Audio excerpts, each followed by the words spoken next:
திருவள்ளூர் இறால் தொழிற்சாலையில் அமோனியா வாயு கசிவு தொடர்பான அறிக்கை முதலமைச்சரிடம் தாக்கல் செய்யப்பட்டுள்ள நிலையில் ஆலோசனையில் ஈடுபட்டு வருகிறார். ஆலோசனையில் தொழிலாளர் நலத்துறை அமைச்சர் உள்ளிட்ட தொழிலாளர் நலத்துறை அதிகாரிகள் இடம்பெற்றிருக்கின்றனர். சென்னை தலைமைச் செயலகத்தில் தொழிலாளர் நலத்துறை அமைச்சர் மற்றும் அதிகாரிகளுடன் முதலமைச்சர் விஜய் ஆலோசனையில் ஈடுபட்டு வருகிறார்.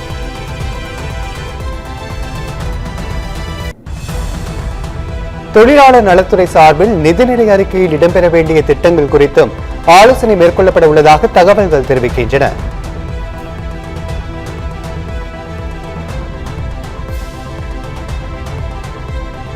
அது மட்டுமல்லாமல் தொழிலாளர் நலத்துறை சார்பான கோரிக்கைகள் குறித்தும் நிதிநிலை அறிக்கையில் இடம்பெற வேண்டிய அம்சங்கள் குறித்தும் தமிழ்நாடு முதலமைச்சர் விஜய் ஆலோசனையில் ஈடுபட்டு வருகிறார்.